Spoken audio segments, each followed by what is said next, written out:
we can't keep on doing the same thing over and over, expecting different results. And from what I've gathered from so many people is once a coach has revamped your CV, you're trusting that the CV is going to do you wonders and you're going to get the invitations for the particular interviews.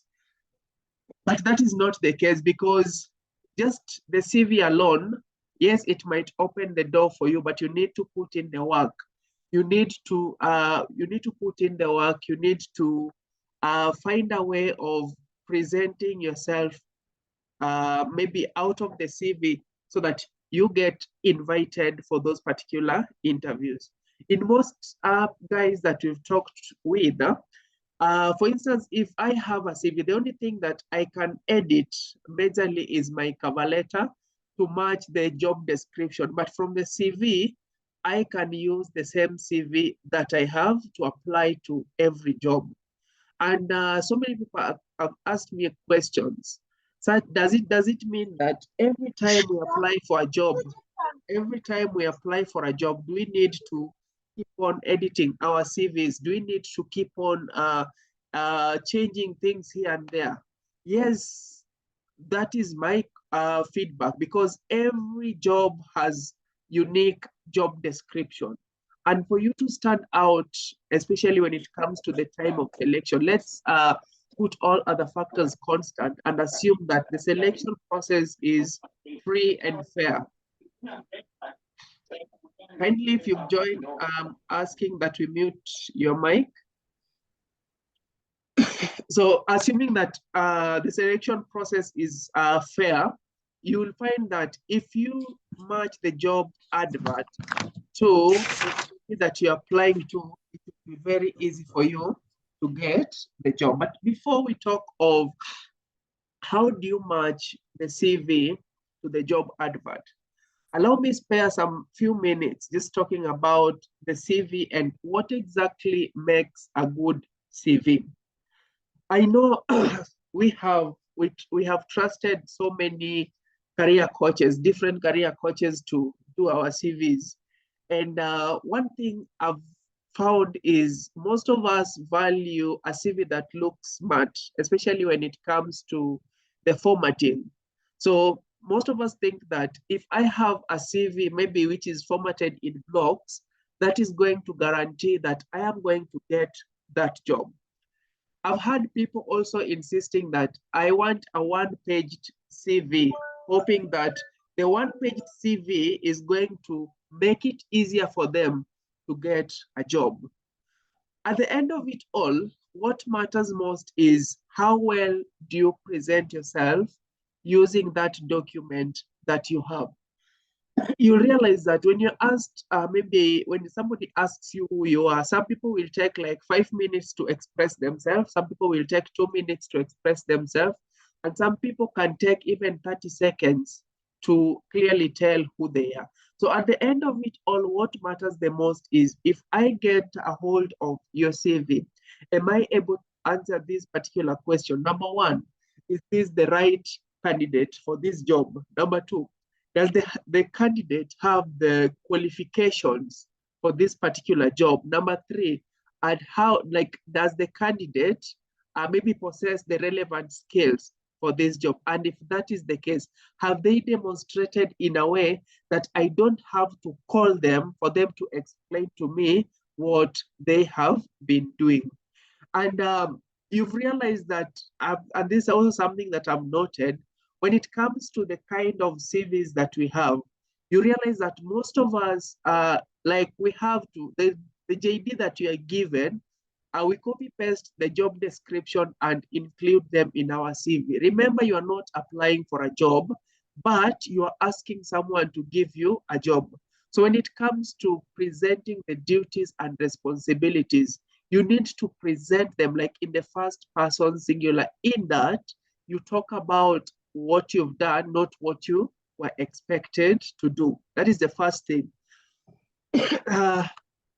What do I mean by that? In some cases, I've gotten hold of CVs whereby when someone is describing their duties and responsibilities, We have things like I was tasked with ensuring all the accounting systems are correct. I had CPAK qualifications, and those are some of the requirements in my job description. Or maybe I was tasked, like you list the duties as they were in the job description. Remember, every moment I got a hold of your CV, I want to see it communicating with me. I want to see your CV clearly outlining what you can do, what you've done, and how important you are to us. Every time I've sat in panels to interview candidates, every time I've participated in shortlisting candidates, there are few things that I put more focus on when looking for a candidate. As the candidate express themselves in a way that I don't have to call them, I can clearly identify, like I can clearly tick the boxes that I am looking for this candidate without calling them to explain themselves. In the course of this last month, we've done a lot of career coaching. And during our sessions, when you ask somebody, okay,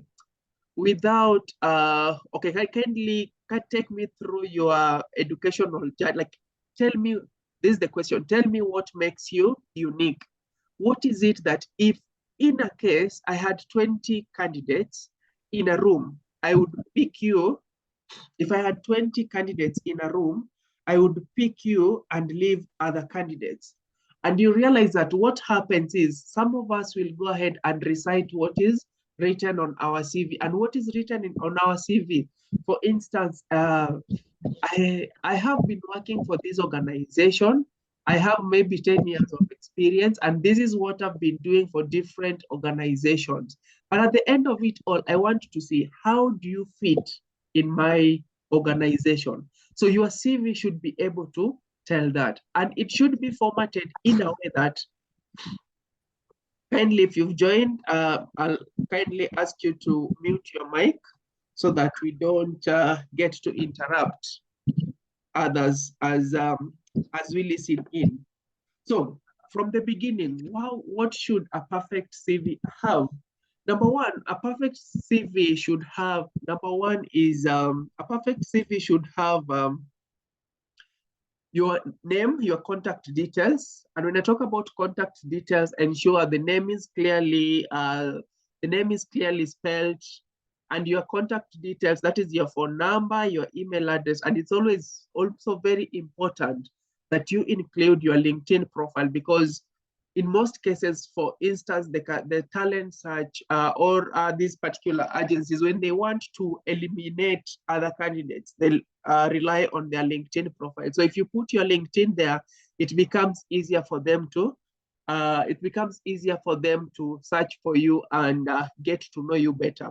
Because also you realize that the name you've used, some of us, the name we've used on our CV is very different from the name we've used on our LinkedIn. And if I were to search for you on LinkedIn, it would be very difficult for me to find you on that platform. So in that case, ensure that your CV has all those contact details and it has your LinkedIn. But don't just put your LinkedIn. Ensure that your LinkedIn is well aligned. And if I land on your page, I want to go there and get maybe a blank profile with not so many details. Once you've had your contact details, the next thing is, I need to know about you. Tell me about yourself, like what I call the profile summary, or your personal summary. The personal summary should be able to give me an overview of who you are. And this is why when applying for any particular job, it is very important that you align your profile summary to the kind of job that you're applying for. Because some of us, we have so many titles, things that we've done maybe along our careers, things that the skill sets that we have. And what most of us tend to do is we want to be jacks of all trade.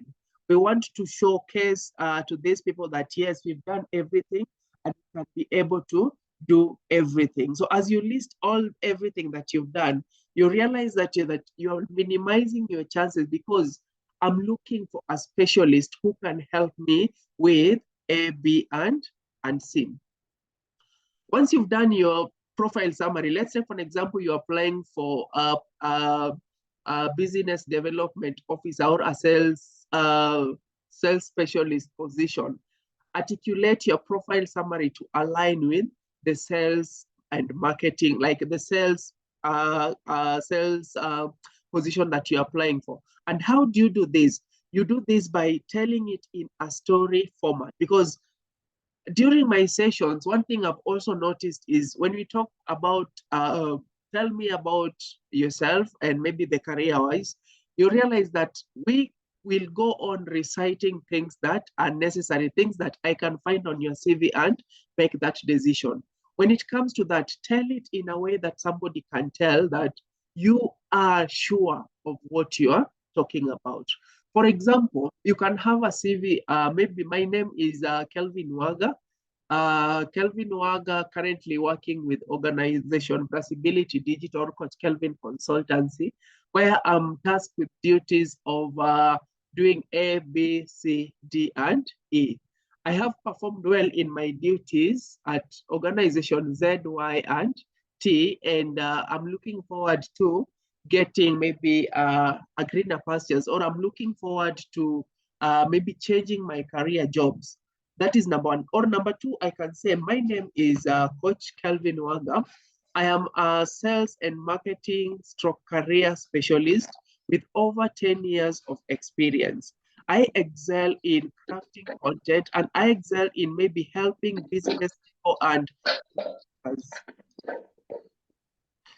I excel in helping job seekers find job. This one I do through coaching sessions, I do through CV revamp, and I do them maybe through having a one-on-one session with this. Over my years, I've excelled in this career because I have been able to do A, B, and C. If you listen to those two different definitions, the second one, the first one, I've just mentioned the skills that I have. I've mentioned the organization that I've worked for, but I've not sold myself in a way that entices the recruiter or entices the employer to have that mentality. Once that is done, ensure that you highlight some of your key skills, your core skills. I have seen people write over 20 skills in one CV. In that, if you're looking maybe for, if you're a project manager and you have more than 25 key competencies, I might look at you and say that whatever you're trying to do, maybe you're canvassing, maybe secondly, I can say you're not sure of what you can do. Highlight the core skills that align with the job description. Ensure that, and this is something that you can do when you open a job advert, you can see the keywords they've used, and then you can now pick the keywords and then incorporate them in your CV. And that is what we call about matching the job description. Once you've highlighted your key competencies, the next thing, at least tell us about your achievements and your achievements or accomplishments, things that you are proud of that align with the job advert, so that when I get a hold of your CV, I don't have to go and scroll through the career highlights or the employment history section to find that you're already skilled, you're skilled in that industry. Make it easier for me as a recruiter, or make it easier for recruiters that are looking for you, so that with just by reading the first page of your CV, they are able to make their mind and call you for an interview. Once that is done, ensure that your educational experience is well articulated. And then after the educational experience, you can have the kind of skill sets that you have. One thing I've realized that some of us have seated on our gold mine, in that we have skills that either we've learned or during our conferencing, we have skills, maybe the free online skills that maybe we've learned on platforms such as Allison, Udemy, or all these platforms offering these courses, but we don't highlight them in our CV. So if you have not skill set, but the certifications, if you have the certification in terms of the kind of skill set that you want to, that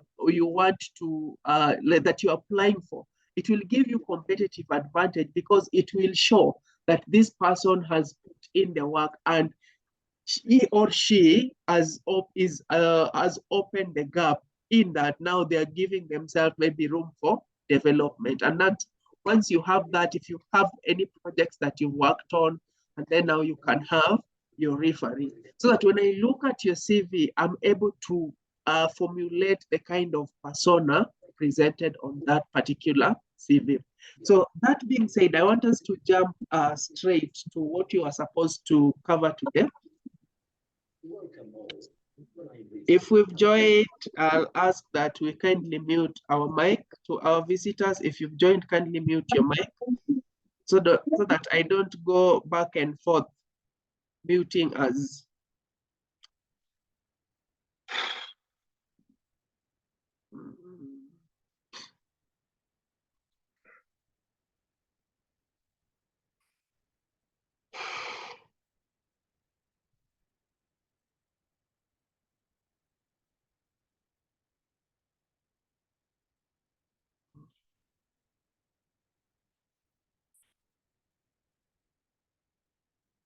I'm assuming we can see my screen.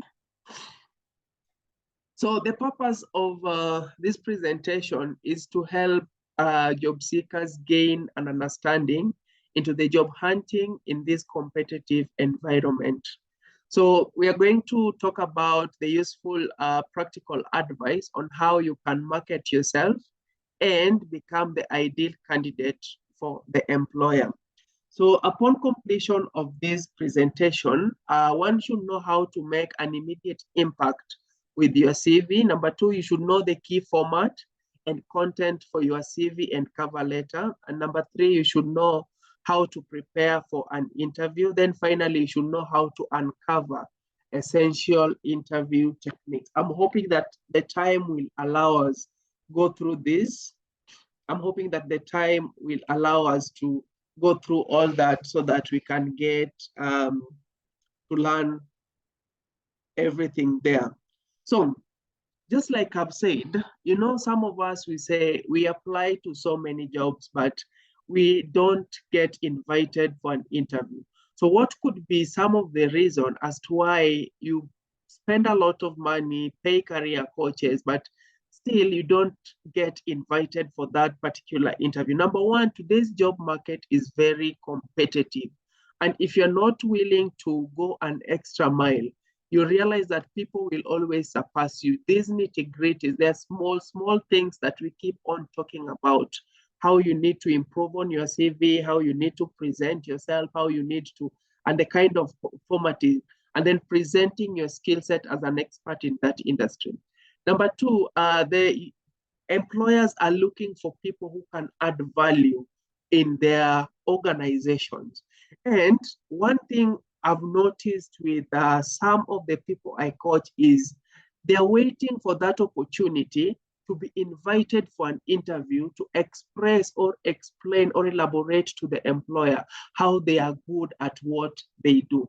Ensure that your CV is well articulated, that it shows your value, and not only your CV, but also your LinkedIn profile. So that when I land on your page, when I land on your CV, I love what I'm reading. That will compel me to go and look for you on LinkedIn and see what else can I get to learn about you. Don't just wait until it gets to a last minute for you to be called to an interview to explain to the employer what you can do. Make that first impression and show them that you can add value to your organization. Then most of us are struggling to sell our unique, to present our unique selling point. What makes us unique? And this is something that I've noticed. You might know yourself so well, but the moment somebody asks you a question, tell us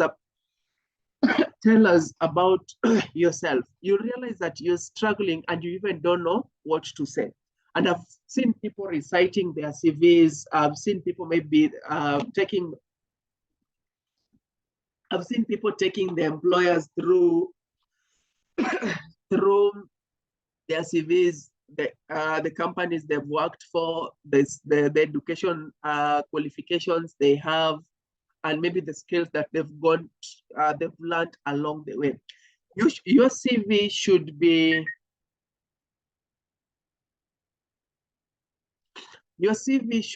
in a position. Sorry, your CV should be in a position, and not only your CV, this is also applies to your LinkedIn. I should be able to point out, you should be able to tell me your unique selling point. What makes you unique as compared to the other candidates that we have on board? So I'm hoping that time will give us an opportunity to talk to how do you present your unique selling proposition. Then we have job searching methods. There are people, I think I have to confess, I was one of them. During the time I was looking for jobs, I used to look for the quick fix. This kind of jobs that just ask me to send my CV alone. And if I have to go through a process whereby if I have to go through the process where I have to maybe fill forms, I have to answer questions, I used to ignore such kind of jobs. And in most cases, these are some of the jobs that can give you a door, can open a door for you when it comes to the interview. So what are some of the ways, what are some of your job searching methods? How are you going about this job search? Some people have told me that they purely rely on LinkedIn to send the application. Some people have told me that they still do door-to-door delivery, office-to-office delivery, that is. Some people have told me that they look for the jobs on the job boards to apply. So your job searching methods can be a reason also as to, your job searching methods can also be a reason as to why you're not invited for the interview. And then your transferable skills. How do you present your transferable skills? And when we talk about transferable skills, these are skills that either you've learned them along the way, or these are skills that maybe you learned them maybe in your career, something that you learned in school that you can transfer to this. How do you present this transferable skill? Kindly mute your mic if you've joined, so that I don't have to go back and forth in muting. Kindly mute your mic.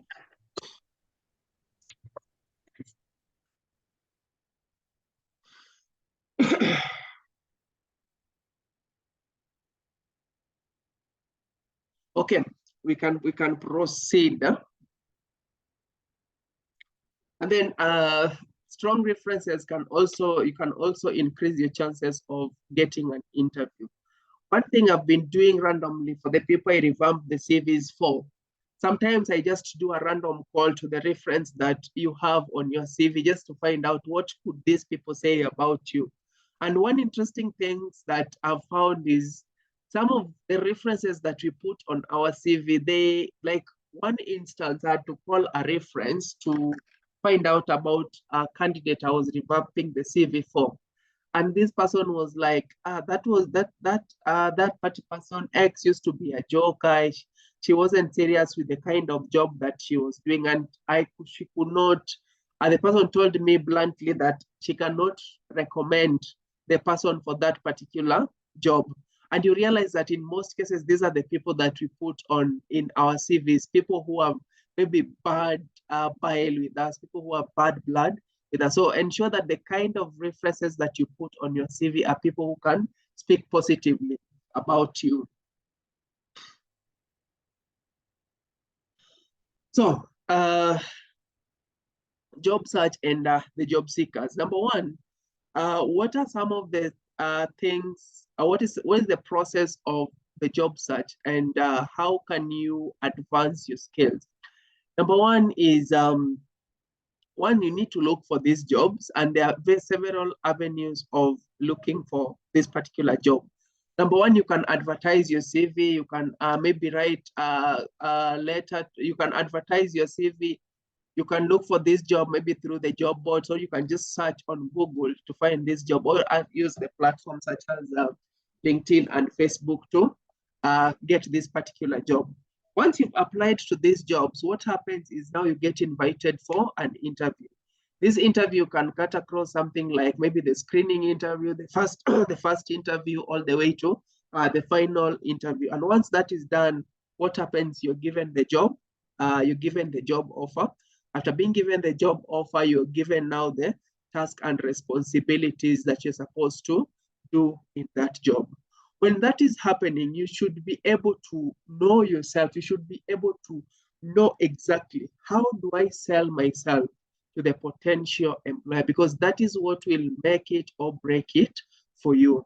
And one thing that I've found is, and I'm reiterating on this, don't wait to be called for an interview for you to showcase how best you are, because the kind of skills that you have, you realize that these skills are only known to either people who are closely related to you, or they are only known by maybe the organizations that you've worked for. And we are going to see maybe how do people get job, and what are some of the areas where people get this particular. So how do people find jobs? Number one, you'll find jobs through friends and relatives. Then number two, you can find these jobs maybe by applying directly to the employer. Number three, you can find jobs through employment agencies. Number four, you can find the jobs through school placements. And number five, you can find this job maybe through adverts. And then there are other avenues of applying to jobs. In the past, it used to be applying to job maybe through applying directly to the employers used to give us a competitive advantage. And this still applies to people who are looking for junior position, because in most cases, if I'm looking for a junior position, I'll just put an advert there and advertise. But if I'm looking for people in top level management, you realize that nowadays most corporates, most enterprises are utilizing the skills or the services of talent search, or maybe the recruiting agencies, where they have to go outsource for this candidate, interview this candidate, and then present them to maybe the potential employer.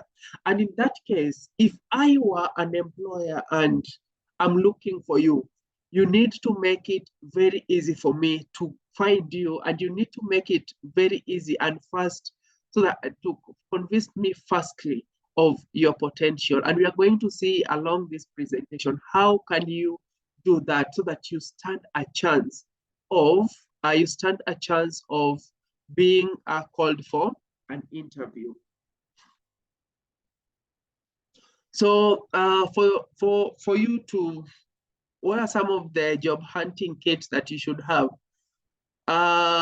For job seekers, we have things like the CVs, the job adverts, the agencies, like how we can get these jobs. Number one is CVs. We have the advertisements, placement by agencies, referral by colleagues, contacts. You can drop in, or maybe inside the company, somebody can mention your name. And what are some of the ways that employers are looking to are finding candidates? One, they look inside the company.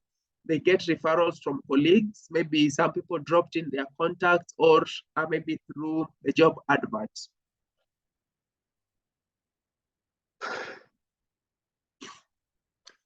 So to the core presentation of this, the core focus of this presentation today. And I want us to keep focus, because this is where we both make it or break it during our job application. Most of us have relied on quantity instead of quality when approaching the job process. In that, somebody would rather spend the whole day, send like 15 applications without necessarily going through this application, like basing their application on luck in such a way that let me just send as many as possible so that I get shortlisted for an interview. Very few people go through the job adverts to understand and find out if the job is fit, or if the job is maybe a match to what they are looking for.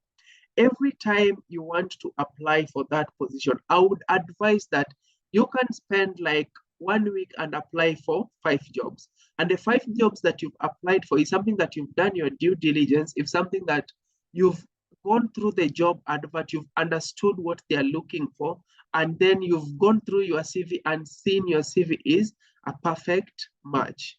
And in most cases, you've heard people saying things like ATS compliant CV, you should have an ATS compliant CV. What does an ATS compliant CV means? In simple terms, this is a process whereby your CV gets passed through a system, and now the system does the screening to find out if you are the perfect match. And what does the systems look for?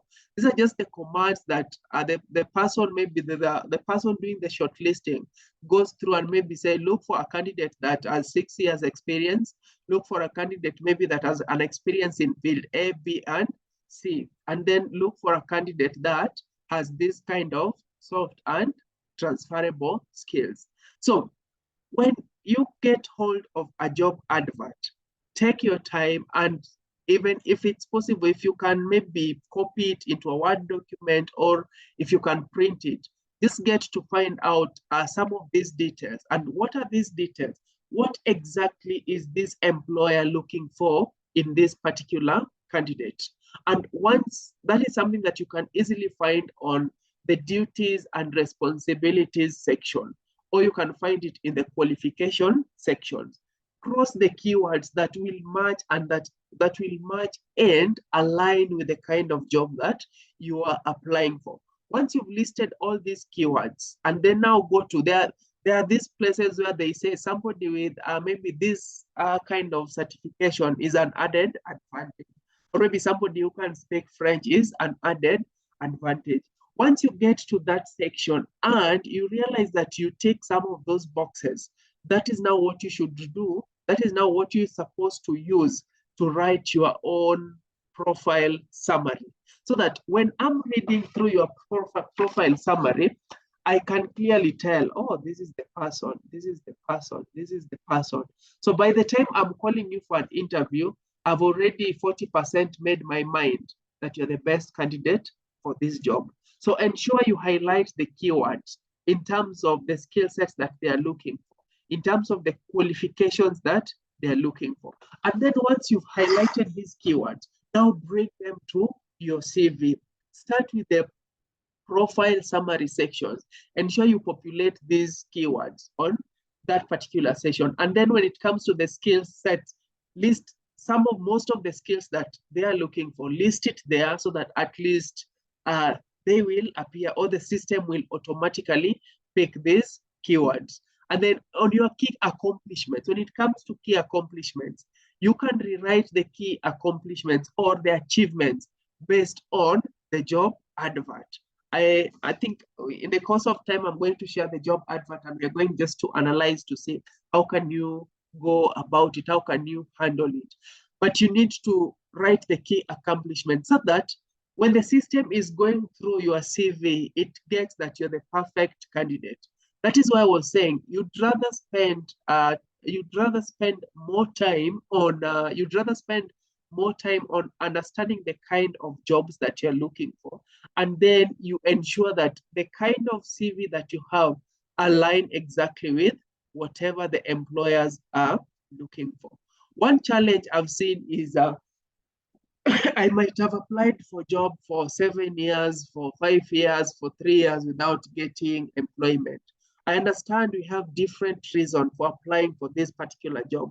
Some of us want to pay bills. Some of us want to maybe advance our careers for the purpose of the kind of maybe this. I'm talking to people who would like to apply to their dream job. I'm not limiting you from applying to the jobs that will help you put food on the table. But if you're looking to get a job that something that you will wake up to every day and enjoy, you first have to understand yourself, and you need to understand what is required of you.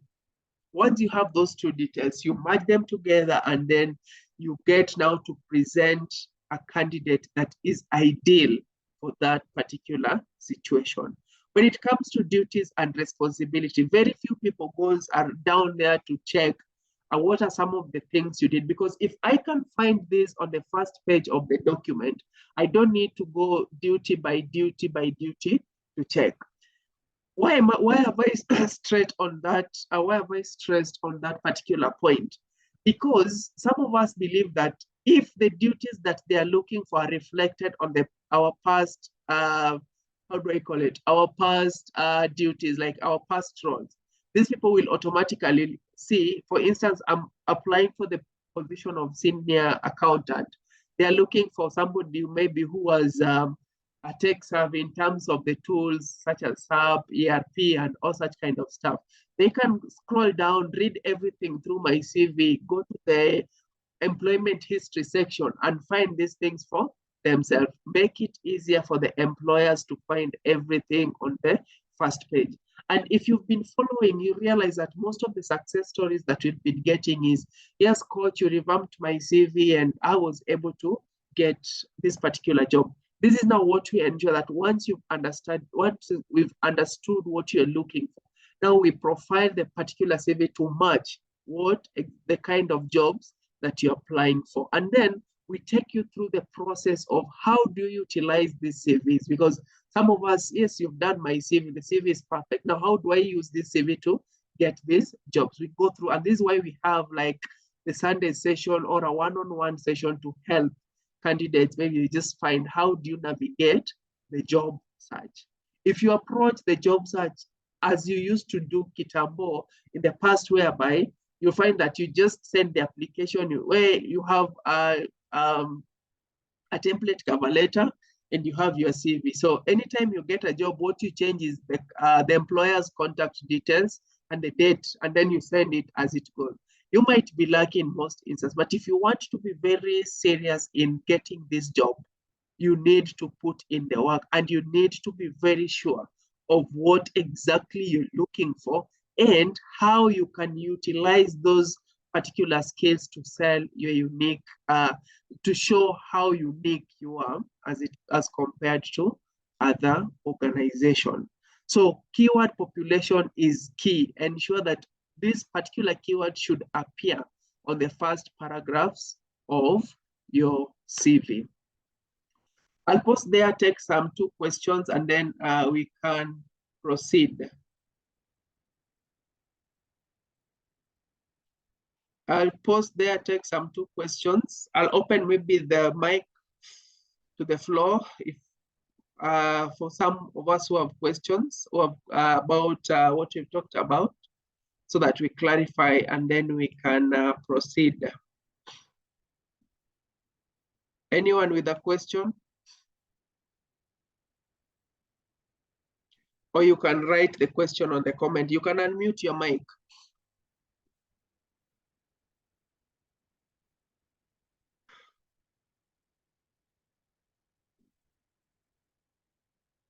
Anyone with a clarification they would love to get before we proceed?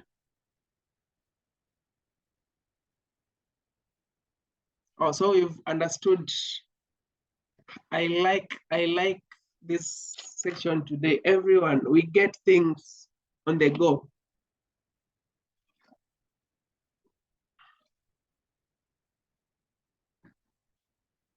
Okay, if there's no question, I think we can proceed. And thank you. Somebody is asking, where do we include the LinkedIn profile? The LinkedIn profile, you include it under the contact section. The LinkedIn profile, you include it under the contact section.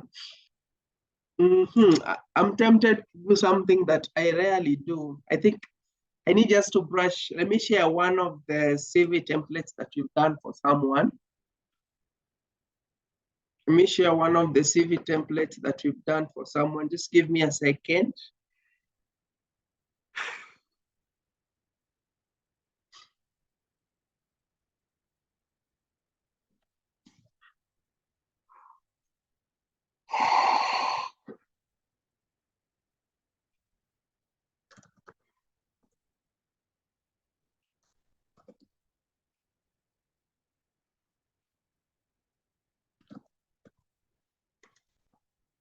Okay, allow me share my screen.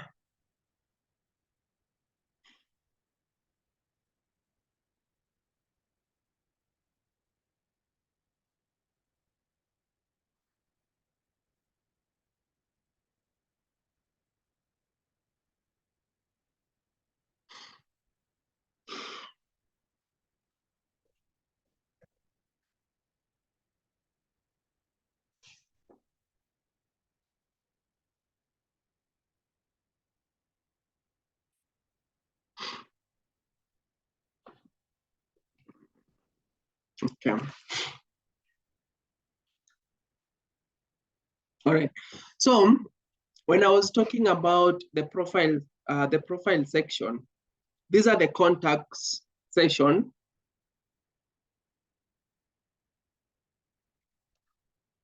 Yeah, these are the contact session. You ensure that your name is well written in a way that is visible. And then ensure you have your phone number there. Ensure you have your email address is well written.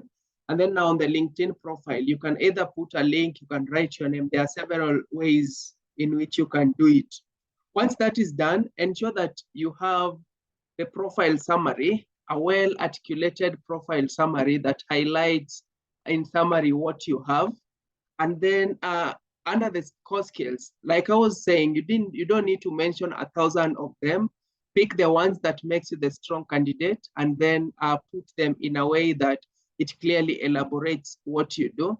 And then go to the major accomplishment, depending on the job advert. Now, this is what you're supposed to align to that particular job, so that at least your key major accomplishment should be highlighted in in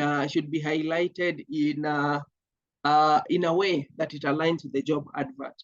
And then after that, ensure that your career highlights are well placed. Something that I need to mention when it comes to presenting your career highlights, always utilize the method I have coined it. It's called a PAR kind of method. And the PAR, the P stands for the problem, the A stands for the action, and the TR stands for the results. So that when you're presenting these duties, at least you can mention the problem, the action that you took, and then the result that you got. When you highlight your duties that way, it clearly present the kind of a person you have. And once you have your employment details, not a must. I know some people ask that I have like 20, 15 roles. Do I already include them all in the CV? Include only what is important, and then maybe you can have a session for other roles, and then ensure that other roles are reflected. The academic qualification, and then if you have the professional certificates, certifications, and then finally you can have the section of if you belong to membership groups, you can highlight them. If you have projects that you've worked on, ensure that the projects are well aligned, and then ensure that you have your referees in place. So that is just but a way on how you can present your CV. I can see some questions on the messaging session. Kindly, what do you mean by transferable qualifiers? So these are just the skills that, for instance, we have things like problem solving skills, we have communication skills, we have leadership skills. These are skills that you acquired them somewhere, but you can utilize them in the role. Skills that you used in a previous role, and you can easily bring those skills or transfer those skills to the kind of job that you are looking for. Clarify on, tell us about yourself, especially if you have no work experience. Yes, still you can talk about yourself if you don't have work experience, as long as you have the educational background and the kind of skills that you acquired in school. The good thing nowadays, school can maybe can equip you to have skills like problem solving. It can equip you to have the leadership skills. It can equip you to have the technical skills. So better on the technical skills that you acquired in school, the projects that you've done, to talk about yourself if you, how do I call it? If you don't have the relevant work experience. How difficult or easy is it to transition from employment to formal employment? How difficult is it to transition from self-employment to formal employment? I can say it all depends with your perspective. Sometimes it's not easy. The easiest thing that I can tell you nowadays to do is to lose a job. But for you to get one, you have to put in the relevant work for you to get that job. And this one we are going to see in the next thing that I'm going to present. What can you do to increase your chances of getting this job so that when somebody sees you, even if it's a stranger, they can still associate what you do with, or maybe what you do, what you talk about, to the kind of skill sets that you have. In a scenario where you have to share more than one document, do you merge all the documents in one or send separately? For instance, I'm assuming that you mean one document. This can be your certification, your recommendation letters. This can be maybe the certification and the recommendation letter. You can merge all the certification as a document, and then you can have CV differently.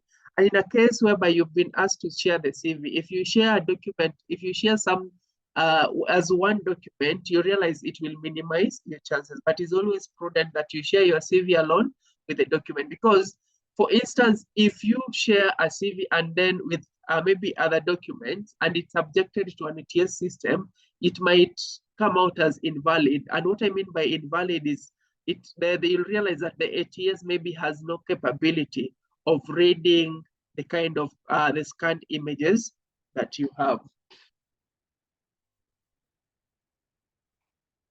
I have a question. In this interview panel, the panel asks you, will you leave this job if you find a better one? How can I answer such a question? If I were me, I would tell them, yes, I would leave this job for another one.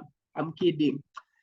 Yes, it's a logical question. And one thing you can say, especially when you're looking for these jobs, is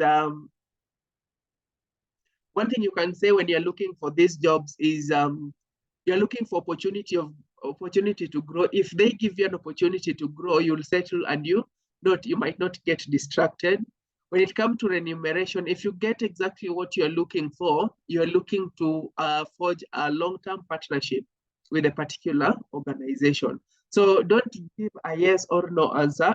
Just tell them that if I am able to grow, if I'm able to get exactly what I'm looking for, I'm willing to commit to this organization for a long time, so that you avoid the yes or no answer. In an application through email address, is it a must to write something in the email body? Yes, it's a must, because sometimes nowadays I hate emails without subject, and I hate email without caption. And I'll give you a relatable example. Suppose maybe somebody has a contribution. All of a sudden, this person adds you in a WhatsApp group without a caption, without maybe explaining why they are adding you to that WhatsApp group. How would you feel? So sometimes it's important just to do a one-liner to liner, or even a single paragraph, just explaining what is in the email, so that you just avoid forwarding blank emails. I need assistance. Can I share with you my CV so that you can help me edit where necessary? Yes, we do CV revamps, and if you belong to my group, you can reach me out. After this, I'm going to give my contact details, and you'll be able to reach out, and we can work and make you get those CVs. How can you address a gap when you are self-employed? How can you address a gap when you're self-employed? An interesting one. And this one, I would love maybe to get views for 2 people before I give my contribution. How do you, maybe for those who've attended my sessions before, I've mentioned this, how do you address a gap? Alex, do you want to say something? Alex? You want to say something?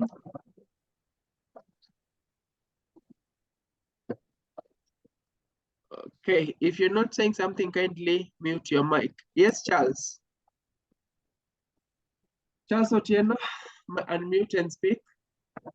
Yeah, thank you so much, Coach. I'm thinking, for me, if you went for somebody went, for example, do business, there are some transferable skills in that business that he can use to negotiate, or even have actually this CV. So if it's a business, you are running a business, there is a role you are doing in that business. If you are the business owner, you give yourself a role and specific deliverables around that. That's my opinion. And then that addresses what you are doing. That's my opinion. Thank you. Thank you, Alex. Yes, Charles.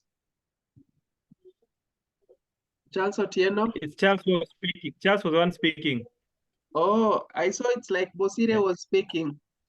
It's okay. No, it was Charles. Thank you.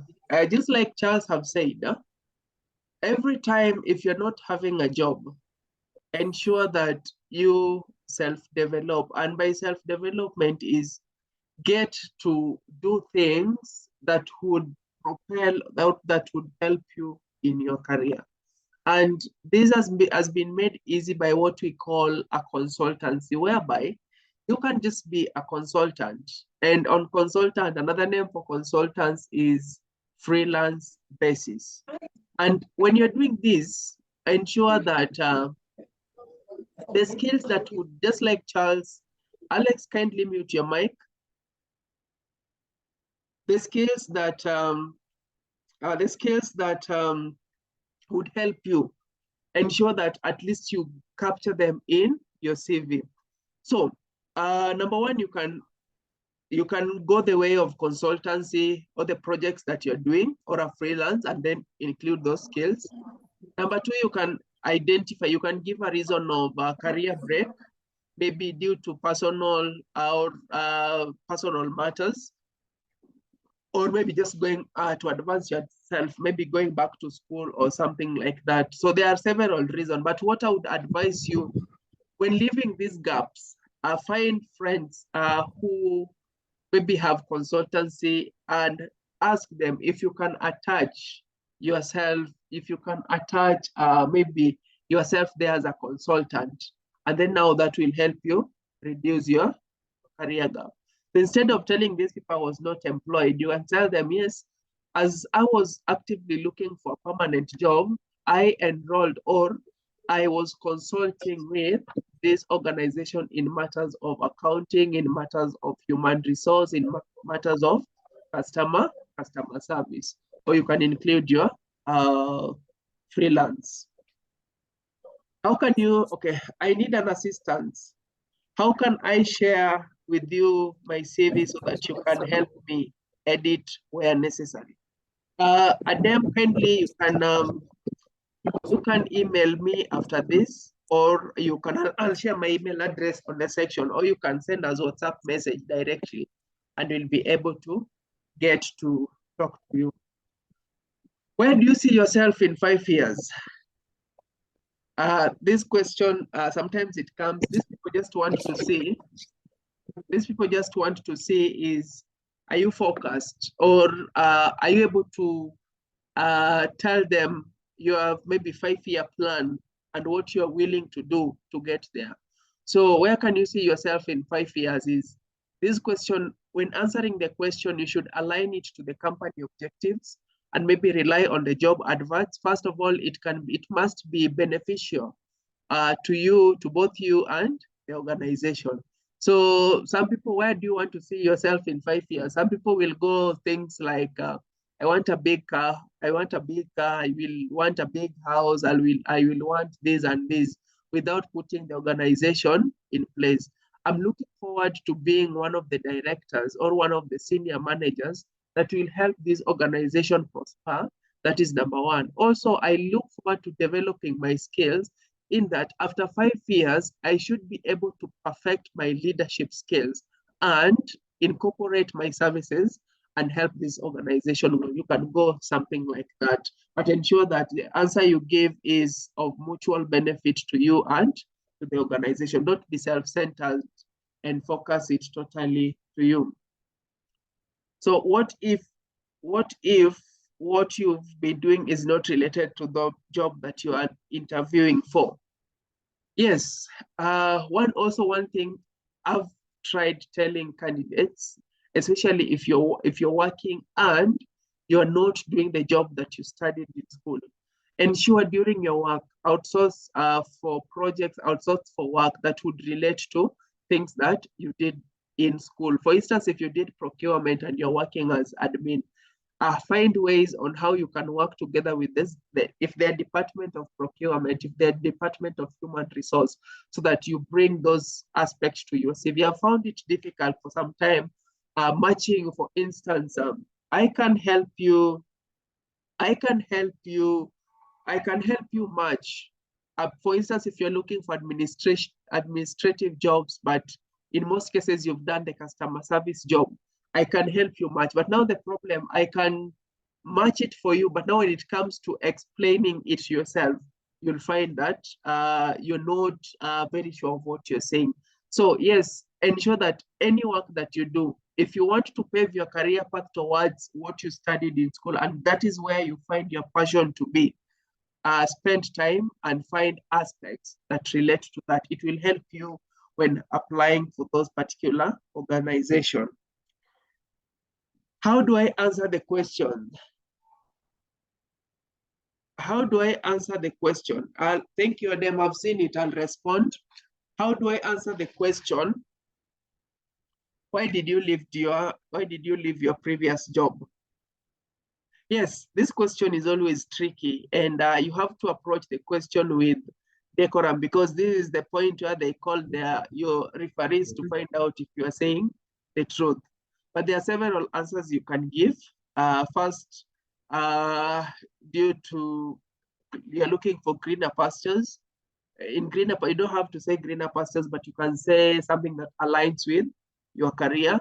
Number two, not finding fulfillment in the job that you do, like you're feeling underutilized. That can be a reason, and you're looking for opportunity whereby you can give your full potential. Number three, how do you say I disagreed with my boss? It was on mutual benefit that I left the company. Maybe the contract ended, or technically you can just be honest and tell them, yes, we had a misunderstanding. We had a misunderstanding with my employment, because what I've realized, some people leave their job because of fraud or something. Maybe you are not directly involved, but now when you call your employer, or when you ask of a recommendation letter, it's reflected on that. So you can just say there was some misunderstanding that is still in the process, but you thought it wise to leave that particular organization. But you can utilize all other reasons. One day I gave somebody those reasons, but when they went to the interviewing panel, she was told that those are not legit reasons. Go think about why you left your job and get back to us. And in that case, it wasn't they didn't live in a good way. It was something, they had a case, they had the whole company, the whole department was dismissed. So explaining such a thing sometimes might be very tricky. In the application letter, where do you put your expected salary? If it is asked in the job advert, you can put it at the end, like maybe the last paragraph. And if it is not asked, always try to leave it as open as possible. This is because you need to do your due diligence in terms of the salary gap, the exact quality or the exact amount you should quote for that particular job. But if you have to put it in the last paragraph. There are also, in some cases, you realize that they'll tell you to put it under the subject section. So you need to follow also instruction where the job advert says that you should put your salary. Someone who was sacked, do they still have a chance of being employed again? Yes, you have a chance. I was sacked so many times, and I got employed until I advanced my skills and I started my organization. I think I'll have maybe sessions on how to take you through how do you transition, especially if you have cases either you're fired due to a fraud that happened within your department, or you're sacked due to there are reasons whereby you get somebody tells you you're being sacked due to incompetence or something that does not really relate to the main reason as to why you are sacked.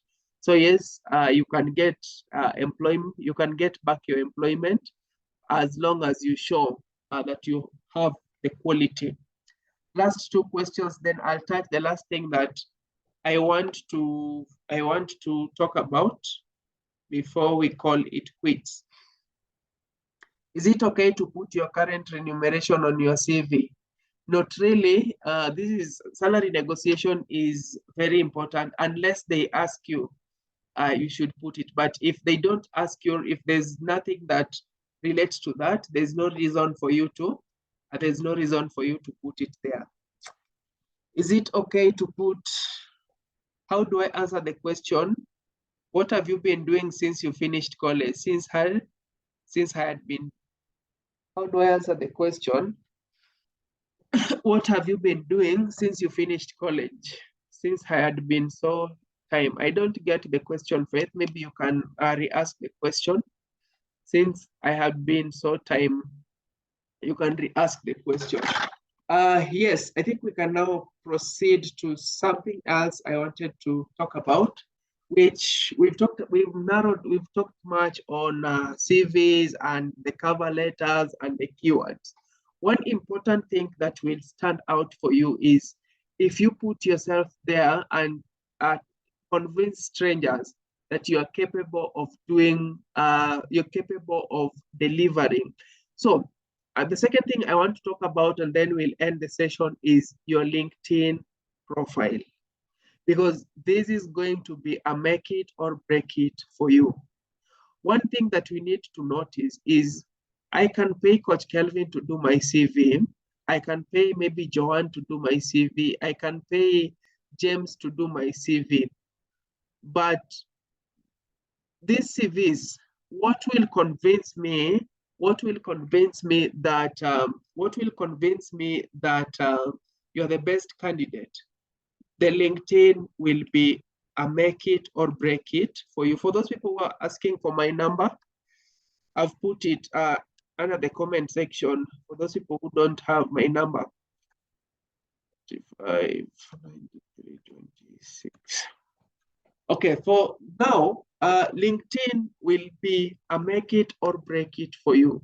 And if you approach LinkedIn correctly, you might not even attend the interview. When you are called out for an interview, like you might only be called to negotiate your salary. So as a job seeker who is actively looking for a job, it is very important that you take care of your LinkedIn profile.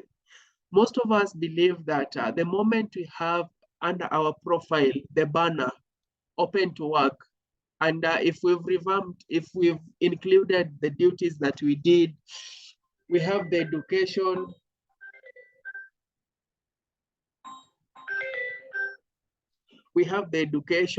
and that is enough for us to get employed. Remember, job market is competitive, just like I had said earlier. And in that case, so many people are applying to get this position. For you to gain the competitive advantage, you need to showcase your skills, you need to showcase the projects that you've done, and you need to be active on this particular platform. If you're a job seeker who normally comments on people's posts, absolutely. Thanks for sharing. I love this.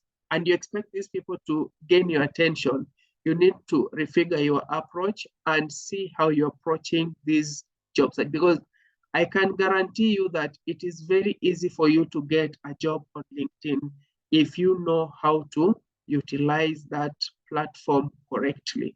Because through that platform, people will be able to identify you.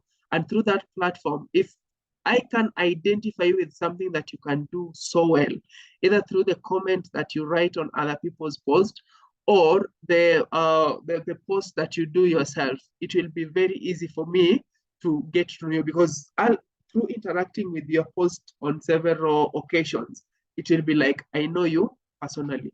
So if you're looking for a job and you have a dormant LinkedIn, it's high time you need to rework on your LinkedIn, and then ensure that you sell yourself in that platform so that you answer your question, what are some of your unique selling proposition? What makes you unique in that particular platform?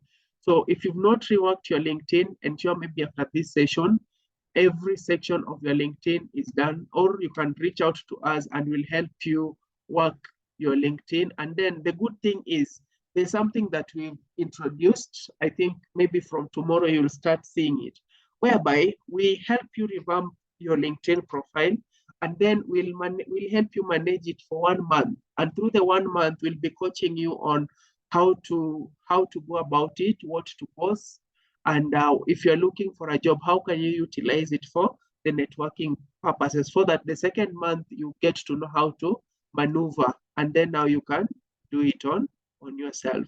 So I don't want to prolong the session more than this, because I understand we have to prepare for work and the session is on 1 hour. Let's be on the lookout for the next session so that at least you just get to know how best can you work on this platform, how best can you increase your chances.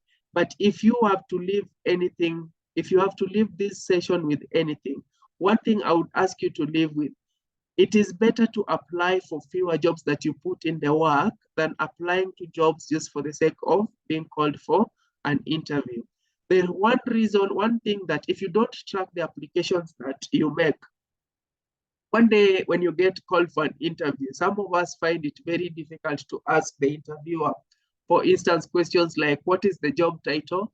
Where is the, like, what am I interviewing for? So you get to this interview if you're not being prepared.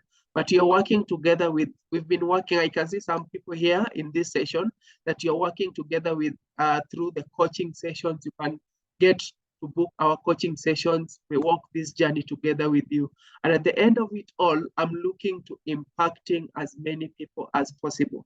These Zoom sessions are always very costly, very, very, very costly. And if they are costly, sometimes you realize that maintaining them in terms of the kind of investment that might not be difficult. But you realize that I've sacrificed, and I don't even charge anything for giving this kind of information, because I've been unemployed. I've gone through depression just because I didn't have a job. I didn't have a source of income. And I understand this is not about money for me, even though we still have to keep our offices open and we need the fuels to move. I'm not doing this for money, but I'm doing it because I have a passion in doing. And if we've worked with you, you realize that sometimes we start, I have sessions with people here at 4 a.m. in the morning. Sometimes I go to sleep at 12, at 11, because you're just working with people. And this is why you've seen tremendous people who have been, I've had cases of people who've not been employed for 7 years, for 10 years, for 5 years, just gaining that kind of confidence. And I'm looking forward to one time when you will remember me about according to how I impacted your life. So I want to take this opportunity to say thank you so much. So I'll open maybe the mic if someone has something maybe they would like to clarify. If maybe you have a question, you can reach out. And I'm looking forward to seeing you in the next session. Yes, Mary. Mary? Yes, Mary?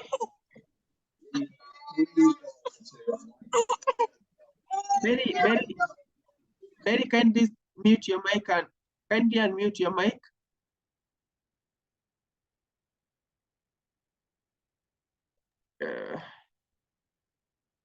Mary, I'm trying to see how, if I can help you unmute your mic.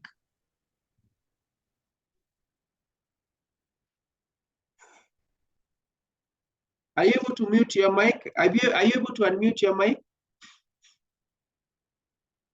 Yes, Charles? Thank you, Coach, for the nice guidelines on how we can revamp our CV together in the cover letter. My question is about now the recent development of technology with the new tech of artificial intelligence, where we have now things like ChatGPT, Gemini, and Copilot, how can you use them to maybe configure our cover letter together with the job description that maybe we are for the job that we are applying? How can you use them, and up to what extent can you try to leverage the technology in coming up with a good cover letter? Thank you. Thank you. Mary, you want to ask the question so that I answer the two questions, or you want to say something? I don't know why I can't. You can unmute the mic.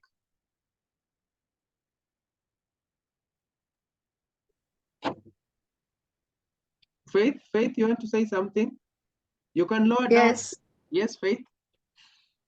My question is, I have been to several interviews, and since the last time I finished like my college, I have not gotten a job in my field of study. So when they ask me what I've been doing, like I tell them like I've been doing some casual work. They ask me, have you gotten a chance to do some internship? I say no, and then after that I don't hear from them.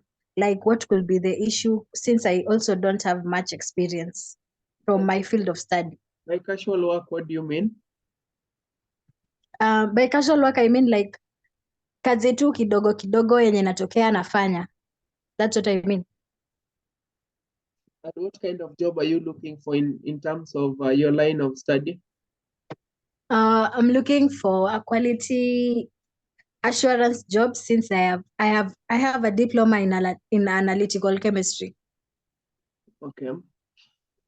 One thing is when you're asked if you have experience doing the manual jobs, and this goes to everyone else, is just like I'd mentioned, every time you get hold of something called a job, just try to find aspects of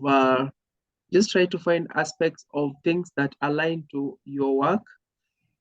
You can even maybe write them as volunteers. During my time with organization X, I was able to do A, B, and C, so that when you ask if you've ever done something like that, you don't automatically say no, but you can say yes, I don't have the relevant experience, but during my how do I call it? During my contract with these people, I've been able to do aspects of A, B, and C. I have the educational qualifications, but I'm looking forward to nurturing, or looking forward to building the experience. So next time you're asked about that question, and maybe you need to relook your CV so that at least you see if you can incorporate some of these things. And this is now where freelancing come. I'm not asking you to lie on your CV, but sometimes it will help you. You can be a freelance, because once you become a freelance, at least it will show some components of doing what you've studied. And maybe after this, maybe in our next session, I can specifically make a session for that, how to align your CV if you've not been employed. Thank you so much. That has been helpful. I will go through my CV and check where I need to tengeneza and whatnot. Thank you. Thank you. Can I get feedback? How was the session? Maureen Wasonga. Molly Wasonga. Yes, thank you so much for the session. I have a very bad cold. I'm avoiding to talk, but I think it's been very, very useful, even especially to me. I've also had issues when I apply for a job, I get through 2 or 3 interview sessions, but then eventually I'm not picked. So I've been wondering what would have been my problem. I really wanted to ask that question, but because of the issue I have, I wasn't able to. But I think from the guidance you've given to the others, I think I'll have to relook my CV and see probably what I've been doing wrong. Thank you so much for your time, Coach. Thank you, Molly, and quick recovery. Mary, I would like you to say something. You raised your hand, but you are not able to speak. Are you able to unmute and try again?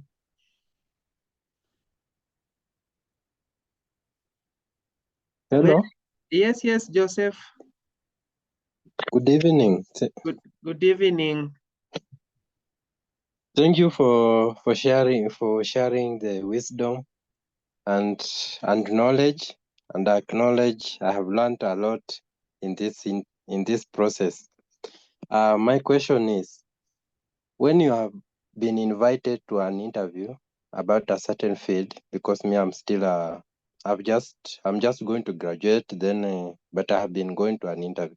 Is it good to still? Is it good to be that relevant with knowledge of the books?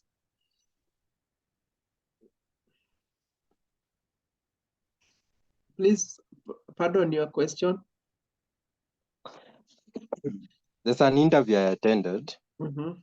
Then I was like sent back to class to the position that they wanted like to understand me, how maybe based on the knowledge of the work that I'll be dealing with. So my question was, is it that you should be getting updated now and then with the work you did maybe past in your especially your coursework?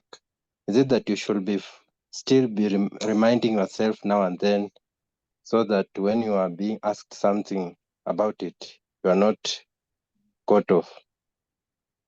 Okay, don't misquote me, but to some extent, in some other fields, I'm trying to restrain myself to say what I want to say, but don't misquote me. You realize that whatever you've learned in school, even in your field of study, when you get outside, it will be totally different, because in school, they don't teach you about systems. For instance, if you're an accountant, you'll be taught about statistics, you'll be taught about all such kind of things. What do I mean? Yes, educational qualification is good, but at times you need to explore. Even if you're in school, get just to learn the trend, especially when it comes to your line of career. Don't purely focus on what the lecturer teaches in class, because some of these syllabuses were there. I'm a lecturer, by the way, by profession, and sometimes I realize that what I teach, what the system wants me to teach students are very, very outdated. So yes, you can equip your skills. You talk about the projects that you did, and also maybe the soft skills that you learned across the way when it comes to the technical skills. So you need to keep yourself abreast with emerging trends within your industry. That one will help you tackle the technical questions and the experience. Yes, Charles? Thank you. Thank you for the answer. The last, how long should you wait if you have been told in the interview that you were successful? How long should you wait? Yes, if you have been already told in the interview, you are part of the interview that you are successfully, then you receive maybe a call from somebody to tell you the next step, but you are successfully through that process. When somebody has told you you're successful, you do a follow-up email or a follow-up phone call and ask them when are you likely to hear from them. But a maximum of a week or 2 weeks, and then you follow up. Thank you. Okay, yes, Charles. Coach, I had asked a question Yes. earlier on about up to what extent should you use now the AI tools in maybe coming up with a cover letter. Sorry. And Yes, CV. yes. You can utilize these AI tools to make your CV, make your cover letter. But one mistake that some of us do, we approach them blindly and want them to write for us everything.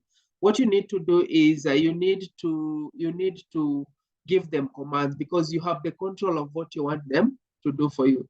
So when it comes to cover letter, you do the research, pick the keywords, align them with your CV, and then I'll give a specific command. Once the AI has written it to you, take your time, go through it, and find out if, take your time, go through it, and personalize it such that if I call you for an interview, you will most probably use the same language that you used in your writing your cover letters. So you need to customize even after that, but ensure that you write it by using commands. Okay, that is well received. Thank you so much. Thank you guys so much. I think we'll end here today. And if you've not given me a review, I'm still asking for Google review. These are the only ways you can keep us going. I'll share a link. You can view as Coach Kelvin Waga, or you can just search for Coach Kelvin Waga on Google and write as a review. If you'd like us to work on your CV, reach out. I've given my number in the group. And then you never know, you can become my next successful stories. And the good thing is the successful stories we tell are the people that we interact with on a daily basis. So I'm very sure that if we proceed and continue this way, we are going to make and change. I have seen so many questions. Let me just try to, I think most of them are just appreciating what you've done. So thank you so much for taking your time. Allow me end it here, and I'm looking forward to the next session. So we should be utilizing the group. We should be utilizing our WhatsApp group or the channel to air out areas you'd like me to cover. I know some people ask me, why do I lock the group? I lock the group because sometimes we get so many messages, and if we get so many messages which are not very relevant to what we are looking for, you'll find that it might be nuisance to some people. So for me to control the group, I will keep on locking the group and opening it up so that at least we maintain the main purpose of our WhatsApp group. So thank you so much, and I'm looking forward to seeing you in the next session, unless there's one burning question. Sorry, before I go, I would love to get feedback from a gentleman and a lady of how the session was. And yes, I just feedback of how the session was. And I'll choose, I'll choose at random. Yes, Mercy, how are you doing? Mercy Kadure.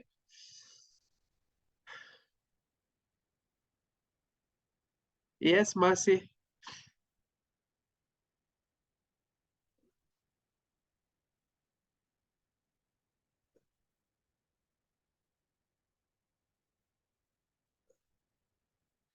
And Joram, what's your feedback, Joram? Good evening, Coach. For me, the session has been very informative and eye-opening. I have learned that LinkedIn is also very important in seeking jobs. Mine is dormant at the moment, but I will go to improve it. Thank you for organizing this session, and thank you for the lots of information that you have given us. All right. I'm seeing, I want a lady. I'm looking for a lady. Lillian. Lillian.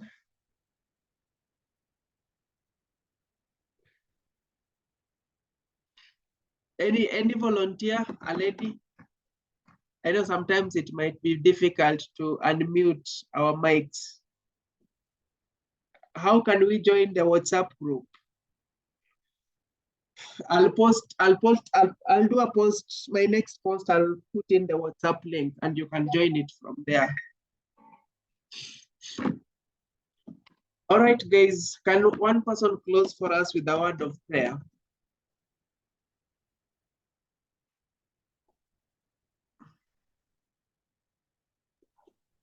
Let us believe and pray. Yeah.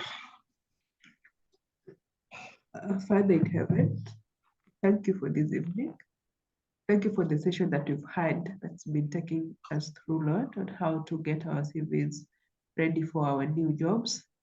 Lord, we pray that as we're getting into the new week, Lord, especially those of us who are looking forward to new jobs, we pray, Lord, that you make ways for them. We pray for each and every person in this place, that, Lord, you're going to take care of their needs and their desires, oh Father. We pray, Lord, that as we're going to rest tonight, You be with us, oh God. Guide us and give us your guidance. This is our humble prayer. In the name of the Father, we pray and believe. Amen. All right. Good night, guys. Bye.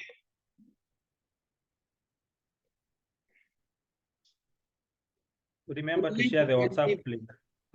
The WhatsApp link. Yeah. Okay. People are still Yes. asking. Yeah. The WhatsApp. I'm going to post it in my next post on LinkedIn. I'm unable to copy it and post it now, but I'm going to share it on my next post. You can join, or you can just DM me. I'll share it with you.